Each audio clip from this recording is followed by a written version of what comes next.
It's one of the hardest parts about this. All those pinky promises, all those little girls, we're going to do this. It's just going to be a little longer before we're able to have a woman in the White House. But it doesn't mean it's not going to happen. It doesn't mean it's not going to happen soon. Senator Elizabeth Warren's exit from this race leaves two white guys, ages 77 and 78, trying to replace a 73-year-old in the White House who happens to be our oldest president. And today, the New York Times posed this question: was it always going to be the last men standing? While she's declined to make an endorsement, saying, and she's correct here, there's time for that, it will be sought after and already is. Earlier today, the Washington Post's Drew Goines posted this picture on Twitter.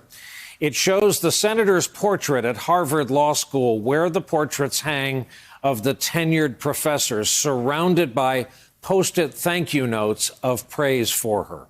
Back with us tonight is Mara Gay, former New York City Hall bureau chief at the Wall Street Journal, now a member of the New York Times editorial board. Since I just said the New York Times editorial board, it does remind me, Warren and Klobuchar were your selections. How is a member of the New York Times editorial board viewing today's news? Well, both as a member of the board, but also just as an American woman, I think it is a little bit of a sad day in politics. You know, you got to be looking at this as an American woman and thinking to yourself, Elizabeth Warren was the most qualified in many ways, experienced candidate in the race. She had the best ideas, which is why we endorsed her, and Senator Klobuchar's were also very impressive. And she really did her homework. And I think there is a sense among a lot of women that you have to be twice as good, and even then it's not enough. And I think that's really what happened tonight. But there is a larger context here. And I just got back from a trip across the South with Michael Bloomberg and some of the other candidates as well. And the reality is that Senator Warren was running in the shadow of Hillary Clinton's loss.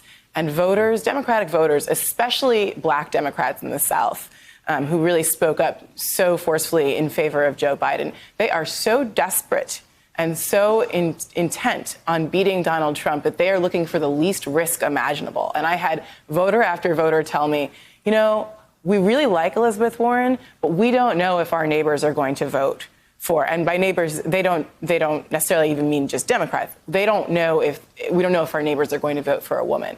We look at what happened to Hillary and we think maybe it's too risky. And that's heartbreaking, I think, to hear. But I think that is the reality, is that so many voters are looking for the least risk. And right now, that's Joe Biden. They know Joe Biden. So he may not be Barack Obama and as inspiring, but he's somebody who they believe is the best bet to get Donald Trump out of the White House.